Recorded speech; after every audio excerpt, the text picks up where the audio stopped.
সংগ্রামী সাথী বন্ধুগণ, যে মহেন্দ্র খানের জন্য আমরা দাঁড়িয়ে আছি, এখন আমাদের সেই মহেন্দ্র খান এখন বক্তব্য রাখবেন। নোয়াখালী ৪ সদর সুবর্ণচরের উন্নয়নের রূপকার, সুবর্ণচর উপজেলার প্রতিষ্ঠাতা, নোয়াখালী বিজ্ঞান ও প্রযুক্তি বিশ্ববিদ্যালয় এই অঞ্চলে যার নেতৃত্বে এসেছে আমাদের সকলের প্রিয় নেতা, বাংলাদেশ জাতীয় দল বিএনপি কেন্দ্রীয় কমিটির অন্যতম ভাইস চেয়ারম্যান, পরিচ্ছন্ন রাজনীতিবিদ, বর্ষিয়ান রাজনীতিবিদ জননেতা আলহাজ মোহাম্মদ শাহজাহান।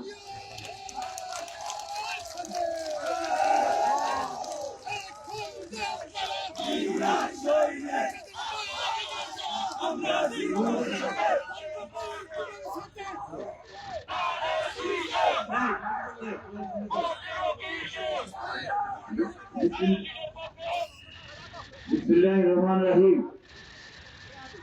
রংপুর ইউনিয়ন বিএনপি এবং অঙ্গ সংগঠনের যৌথ আয়োজনে আজকের নির্বাচনী সভার সম্মানিত সভাপতি, আপনাদের ইউনিয়ন বিএনপি সংগ্রামী আহ্বায়ক জনাব আবু তাহের, এখানে উপস্থিত নোয়াখালী জেলা বিএনপির সংগ্রামী আহ্বায়ক, আপনাদের অতি প্রিয় নেতা সংগ্রামী নেতা মাহবুবুল আলমগীর আলো, এখানে আরো উপস্থিত হয়েছেন আমাদের এই অঞ্চলের গর্ব, আমাদের অহংকার, আমাদের সুবর্ণচর থেকে, এই প্রত্যন্ত অঞ্চল থেকে লেখাপড়া শেষ করে বিশ্ববিদ্যালয়ে গিয়ে যে নিজেকে প্রতিষ্ঠিত করে আজকে ছাত্র দলের জাতীয় নির্বাহী কমিটির সাধারণ সম্পাদক, সেই সংগ্রামী ছাত্র নেতা নাসির উদ্দিন নাসির, এখানে উপস্থিত আছেন আমাদের আরেক সাবেক ছাত্র নেতা, নোয়াখালী জেলা বিএনপিকে সংগঠিত করার জন্য, ছাত্র দলকে সংগঠিত করার কাজে যে অনেক শ্রম ও ত্যাগ স্বীকার করেছেন আমাদের বর্তমান জেলা কমিটির সদস্য সচিব সাবেক মেয়র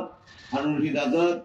আপনাদের এলাকার কৃতি সন্তান, আপনাদের অত্যন্ত আপনজন, যিনি দীর্ঘকাল আপনাদের এলাকার নির্বাচিত চেয়ারম্যান ছিলেন, আজকে বিএনপির সাবেক সাধারণ সম্পাদক, বিশিষ্ট আইনজীবী অ্যাডভোকেট আব্দুর রহমান, অ্যাডভোকেট কাজী কবির, অ্যাডভোকেট শাহাদাত, আমাদের সদর উপজেলা বিএনপির সাধারণ সম্পাদক পিপি জসিম, ওমর ফারুক ট্রফি, এবং এখানে আরো বিভিন্ন আমাদের পর্যায়ের মূল দল, ছাত্র দল, যুব দল, স্বেচ্ছাসেবক দলের, শ্রমিক দল, কৃষক দলের বিভিন্ন পর্যায়ের নেতৃবৃন্দ, এই বাজারের সম্মানিত ব্যবসায়ী বৃন্দ, সমবেত ভাইরা, আসসালামু আলাইকুম রহমতুল্লাহ বরকাতুহু।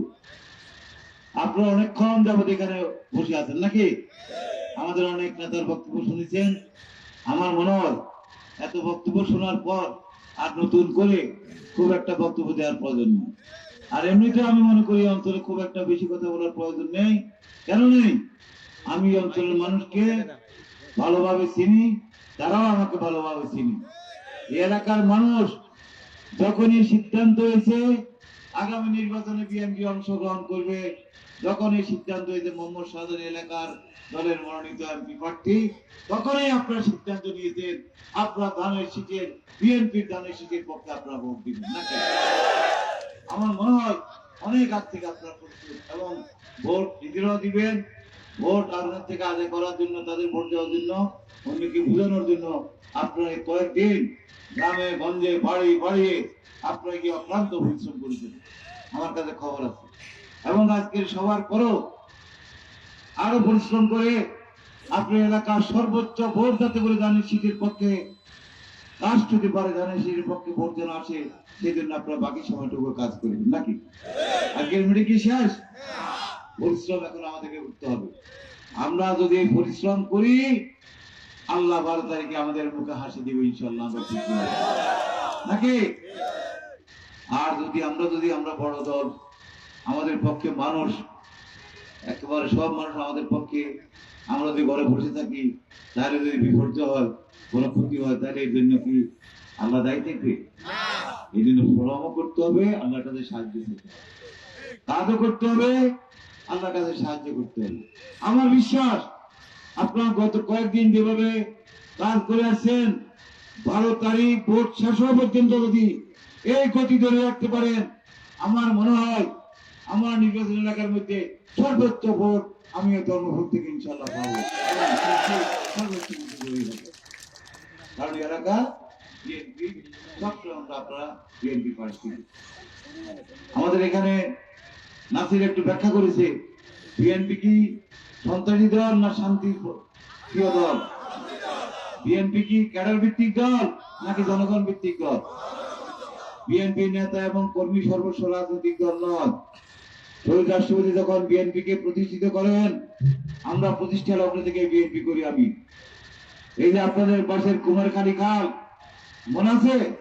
যারা বয়স্ক লোক তারা বলতে পারবেন, সেদিন বিএনপির একজন কর্মী ছিল, তখন আমি এমপিও ছিলাম না। শহীদ রাষ্ট্রপতি জিয়াউর রহমানের খাল কাটা কর্ম ছিল স্বেচ্ছাশ্রমে খাল কাটার কথা মনে আছে নি?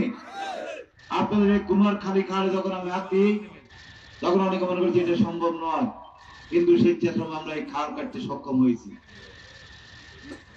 আমার আজকে এখানে আসার পর সত্যি খুব কষ্ট লাগে। এই রাস্তা পার হওয়ার পর সাধারণত খুব কষ্ট লাগে। কেন? আমি এই খাল কাটার পর সেদিন শহীদ রাষ্ট্রপতি জিয়াউর রহমানের সাথে আমি একদিন দেখা করেছিলাম। আমি বলার আগে উনি বলেছেন, এই যে নাসিরের বাড়ি সরকার, উনি বলছেন শাহজাহান সাহেব, শাহজাহান মিয়া, আমি একদিন সরকারকে যাবো, সেখানে আমি যেতে পারি নাই। সেখান থেকে আমি সুবর্ণ, আমি সজ্জপুর আসবো, সজ্জপুর আসি, আমি রাত্রে থাকি, সকালে সজ্জপুরকে আমি থানা ঘোষণা করব। তারপরে বলছি আমি বিকেল বেলা আপনি যে খাল কেটেছেন এই খাল পরে আমি জনসভা করব, এবং আপনার কি কি দাবি আছে আপনি সমস্ত দাবি লিপিবদ্ধ করে রাখেন, আমি সব দাবি পূরণ করবো। সেদিন আমি কিন্তু এই কথা কেন বললাম? এই কথা বললাম, দলের নেতা যদি আদর্শ বানায়, দলের কর্মী যদি টাকা ত্যাগী হয়, তাহলে দলের নেতা অনেক বেশি জনগণের জন্য কাজ করবে। এটাই হলো দলের নেতা। জিয়া রহমানের স্বপ্ন ছিল এখানে অনেক কিছু করবে। আমরা সেই কাজগুলো হচ্ছে আস্তে আস্তে করছি। অনেক সময় তখন এই বাজারে বিদ্যুৎ ছিল না, এই অঞ্চলে বিদ্যুৎ ছিল না, রাস্তাঘাট বলতে কিছু ছিল না। ছিল নবদ থেকে এখানে কাঁচা রাস্তা দিয়ে আসতে হইতো, এখানে স্কুল কলেজ সব কোনো কিছু নাই, এবং মানুষের বাড়ি ঘর গুলো আজকে চেহারা ছিল না, স্যানিটেশন ভর্তি কিছু ছিল না, অনেক কষ্ট, পানির টিউবওয়েল পর্যন্ত ছিল না। কি বলবো, নাকি মিথ্যা বলছেন? খাওয়ার পানির টিউবওয়েল পর্যন্ত ছিল না। আস্তে আস্তে সেই জনপদ উন্নয়নের পথে আসছে, মাঝখানে সেই উন্নয়নের ধারা থেমে গেছে। নাকি এখন কি যে উন্নয়নের ধারা থেমে গেছে, সেটা কি থেমে থাকবে, নাকি এটাকে চালু করে আরো দ্রুত গতিতে এগিয়ে নিতে হবে? আমি মনে করি বিগত কয়েক বছর থেমে থাকার কারণে আমাদের যে ক্ষতি হয়েছে, আগামীতে আরো বেশি বেশি কাজ করে আমাদেরকে 16-17 বছরের উন্নয়নের যে গতি বন্ধ হয়েছে, সেই গতিকে আরো বেশি দ্রুত গতিতে বাড়িয়ে আমাদেরকে আমাদের এলাকা উন্নত করতে হবে। এটাই হবে আমাদের। এই যে একটু আগে বললো, এই যে নোয়াখালী বিজ্ঞান ও প্রযুক্তি বিশ্ববিদ্যালয়, এটা হবে কখনো ভাবছিলেন আপনারা? এটা ছিল মরুভূমি চরাঞ্চল, এখানে কিভাবে একটা বিশ্ববিদ্যালয় হয়? কিন্তু আমি যখন বেগম খালেদাকে বললাম, আমার মনে আছে যে ম্যাডাম আমাদের এখানে পুরানো শহর ছিল এই জায়গাতে, আজকে যেখানে বিশ্ববিদ্যালয়, এখানে কিন্তু নোয়াখালী পুরানো শহর ছিল। নাকি সেই শহর ভেঙে নদী হয়ে গেছে, আবার নদী থেকে আবার আমরা এখন জমি সৃষ্টি করছি। যদি এখানে যদি একটা বিশ্ববিদ্যালয় করি, তাহলে আমাদের পুরানো শহরটা আবার আস্তে আস্তে এটা একটা বড় শহরে পরিণত হবে। এখন কি আস্তে আস্তে শহরের দিকে অগ্রসর হচ্ছে না? আমি শুধু একটা কথাই বলবো, আমি আমার বাপ দাদার বিটাল এই পুরানো শহরের আমাদের জমি দাম আমি দেখি নাই, আমাদের বাড়িটা আমি দেখি নাই, আমার জন্মের আগে। কিন্তু আমার নারীর একটা টান আছে, তো এই জন্য বিশ্ববিদ্যালয় কেন্দ্র করে, আপনাদের ধর্মপুর নোয়াখালী এগুলোকে কেন্দ্র করে ইনশাল্লাহ পুরানো শহরের যে সৌন্দর্য ছিল, এলাকাকে শিল্পীর মতো গড়ে তুলে সেরকম সৌন্দর্য একটা পূর্ণ এলাকাতে আমরা পরিণত করবো। এটা আমাদের ইচ্ছা। আল্লাহ কাছে দোয়া করবেন, আল্লাহ যেন মনোবাসনা করুন, আল্লাহ যেন আমাদেরকে সক্ষম। এত বড় বিশ্বাস হলো আল্লাহর প্রতি বিশ্বাস থাকার কারণে, আরেকটি কারণে বিশ্বাস জন্মেছে ইদানিং কালে। মাঝখানে শিখতে বলছিলাম যে পারবো কিনা, কিন্তু এখন মনে হয় যেন পারবো। কেন পারবো? এই কয়েকদিন এই বাংলাদেশের রাজনৈতিক আবহাওয়া যেটা দেখলাম, বিশেষ করে আমাদের নেতা তারেক রহমান আসার পর থেকে, এবং উনি বিভিন্ন জায়গাতে জনসভার যেগুলো করতেছে এগুলো দেখে, নাসিরে তো জনসভার সাথে থাকে, আমি তো নিবেদন করার কারণে থাকি না বা দেখি না, কিন্তু বিভিন্ন মিডিয়াতে দেখি, মানুষ থেকে খবর পাই জনগণের স্রোত নেমেছে বেগম আমাদের তারেক রহমানকে কেন্দ্র করে। বেগম খালেদা জিয়ার মৃত্যুতে লক্ষ লক্ষ কোটি কোটি মানুষ সেখানে সমাবেশ হয়ে তার প্রতি সম্মান প্রদর্শন করেছে। খালেদা জিয়ার জানাজা, তারেক রহমানের প্রতি ভালোবাসা এবং আজকে তার জনসভাগুলোতে জনস্রোত, এটা কি প্রমাণ করে?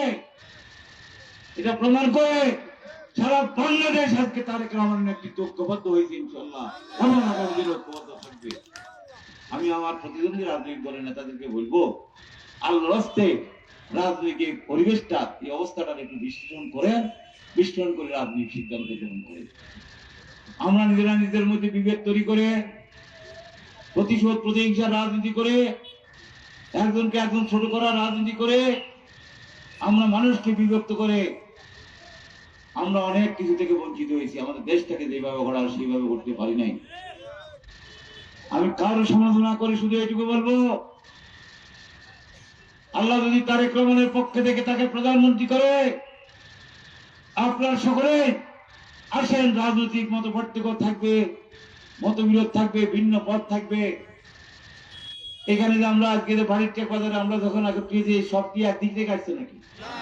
কেউ উত্তর দিক থেকে আসছেন, কেউ দক্ষিণ দিক থেকে আসছেন, কেউ পূর্ব দিক থেকে আসছেন, কেউ পশ্চিম দিক থেকে আসছেন নাকি? সকল দিকের মানুষ আছে কোথায় এক জায়গাতে একত্রিত বাড়ির টেক বাজারে।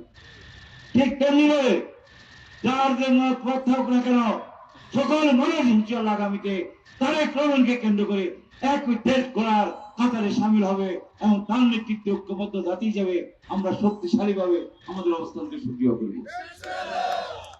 আমাদের দেশের অর্থনীতিকে সুদৃঢ় করতে হবে, আমাদের দেশের সামাজিক ব্যবস্থা সুদৃঢ় করতে হবে, আইন শৃঙ্খলাকে সুদৃঢ় করতে হবে, আমাদের গরিব নিঃস্ব মানুষের মুখে হাসি ফুটাতে হবে, আমাদের দেশের রহমানের খাল কাটাকে আবার শুরু করতে হবে, আমাদের দেশের রাস্তাঘাটের উন্নয়ন করতে হবে। অনেক সমস্যা আমাদের নাকি? এই সমস্যাগুলো পূরণ হোক, যারা চান সমস্যার সমাধান চান। যেমনি ভাবে আপনাদের এখানে ইউনিভার্সিটি হয়েছে, আরেকটা সুখবর দিতে চাই, আমাদের ইউনিভার্সিটির অধীনে আরেকটা স্কুল এবং কলেজ হবে। আপনারা জানেন কি নাম জানেন? এখানে স্কুল হবে, ইউনিভার্সিটির তত্ত্বাবধানে এবং কলেজ হবে। সেই স্কুল এবং কলেজে মেধাবী ছাত্ররা লেখাপড়া করার সুযোগ পাবে। এই চিন্তাটা কেন আসছে? এটাও আমার মাথা থেকে আসছে এই কারণে, আমি দেখি ইউনিভার্সিটি যখন আমি ঢুকি, আমি দেখি যে অনেক বাইরের ছাত্র, অনেক আমাদের এলাকার ছাত্রের সংখ্যা মনে হয় একটু কম। এই জন্য আমি চিন্তা করলাম যদি এখানে একটা স্কুল এবং কলেজ যদি করি, তাহলে আমাদের এলাকার ছেলেরা লেখাপড়া করে, মেয়েরা লেখাপড়া করে, তারা মেধাবী হয়ে ইউনিভার্সিটিতে ভর্তি হতে পারবো। আমাদের এলাকার আরো শিক্ষিতের সংখ্যা বাড়বে এবং আগামী দিনে কর্মজীবনে তারা প্রবেশ করতে পারবে। এই চিন্তা থেকে এখানে একটা স্কুল এবং কলেজ ইনশাআল্লাহ হবে। আপনাদের এই অঞ্চলটাকে আমরা আগামীতে সিটি কর্পোরেশনের অন্তর্ভুক্ত করার পরিকল্পনা রাখতেছি। অনেক স্বপ্ন। এই যে রাস্তাটা, যে রাস্তার মধ্যে এখন যাচ্ছে, রাস্তাটা এখন কত ফিট? আমরা যে রাস্তার পাশে জনসভা করতেছি, রাস্তা কত ফিট? কত? 12 ফিট? বলে 14 ফিট আছে, কেউ বলেন 12, কেউ বলে 14। আচ্ছা 14টাই ধরে নিলাম। অল্প কিছুদিনের মধ্যে এই রাস্তা হবে 38 ফিট প্রশস্ত, 38 ফিট প্রশস্ত হবে ইনশাআল্লাহ। আমরা এমপি হওয়ার আগে আমি বিভিন্ন জায়গাতে ধানবার করি, এই রাস্তাকে একটা প্রজেক্টের অন্তর্ভুক্ত করছি। সেই প্রজেক্টের অন্তর্ভুক্ত হিসাবে আমাদের বিশ্ববিদ্যালয় পর্যন্ত হবে 4 লেন রাস্তা, বিশ্ববিদ্যালয়ের পরে বাংলা বাজার পর্যন্ত হবে, বাংলা বাজারের পরে বাকি রাস্তা একেবারে সেন্ট্রাল পর্যন্ত হবে, 38 ফিট চওড়া হবে রাস্তা। তাহলে কি অবস্থা হবে? এলাকার উন্নয়ন হবে না? এলাকার পরিবর্তন হবে না? এখানে চলাচল বেশি। আরেকটা সুখবর কি আপনারা জানেন কিনা আমি জানি না, ওইটা একটু শক্ত কাজ, তারপর আমি আশা করি ইনশাআল্লাহ করতে পারবেন যদি আল্লাহ হায়াত দেয়, তারেক রহমান যদি আল্লাহ প্রধানমন্ত্রী করে। সোনাবোধ থেকে এখন কি কোন ট্রেন চলাচল করে? দক্ষিণ দিকে কোন ট্রেন যায়? একটা প্রকল্প আছে, এই প্রকল্পটা কেন গত সরকার করে না আমি জানি না। এটার অনেক স্টাডিও আছে, ফিজিবিলিটি স্টাডিও আছে। আপনাদের এলাকা কোথায় কোথায় রেল স্টেশন হবে সেটাও আছে। আল্লাহ যদি আমাদেরকে সুযোগ দেয়, আমাদের নেতা তারেক রহমান প্রধানমন্ত্রী হন, ইনশাআল্লাহ সোনাপুর থেকে হাতিয়া শেরবাগান পর্যন্ত রেল লাইন সম্প্রসারণ করা।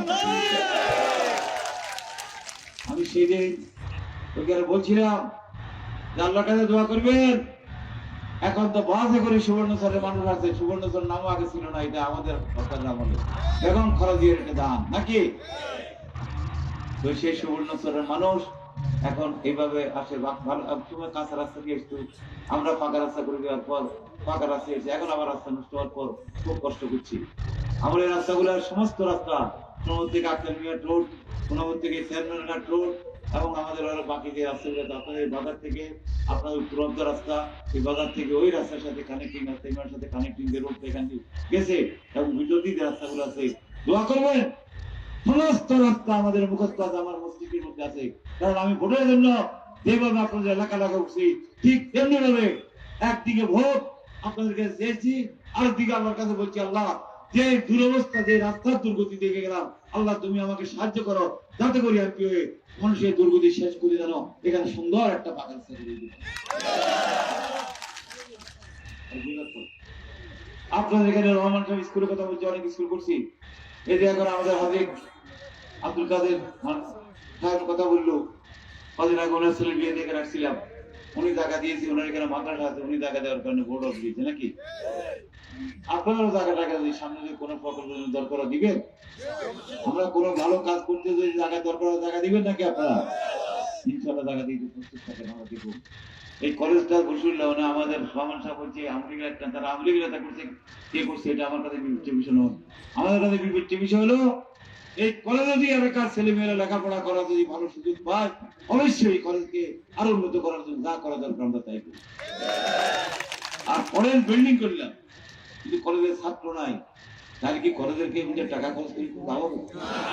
এই জন্য ছাত্র থাকতে হবে, সবকিছু মিলে করতে হবে। আমাদের দেশের সমস্যা কি, আমরা অনেক সময় যে খাতে টাকা ব্যয় করার সে খাতে টাকা ব্যয় করি, অন্য খাতে টাকা ব্যয় করি।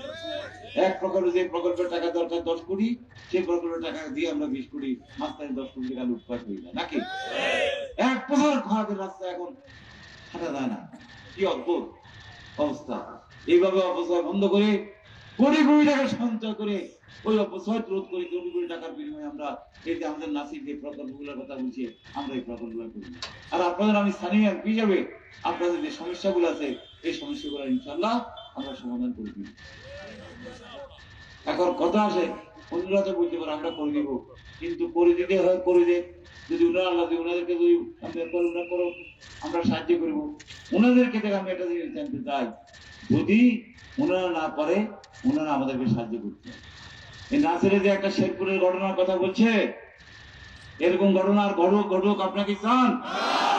আমি আমাদের এখানকার সেই দলের নেতাদেরকে অনুরোধ করি আল্লাহর হস্তে ওই ধরনের কোনো কিছু যেন আমাদের এখানে না হয়। আমাদের নোয়াখালী শান্তির জনপদ, আমরা শান্তি থাকতে চাই।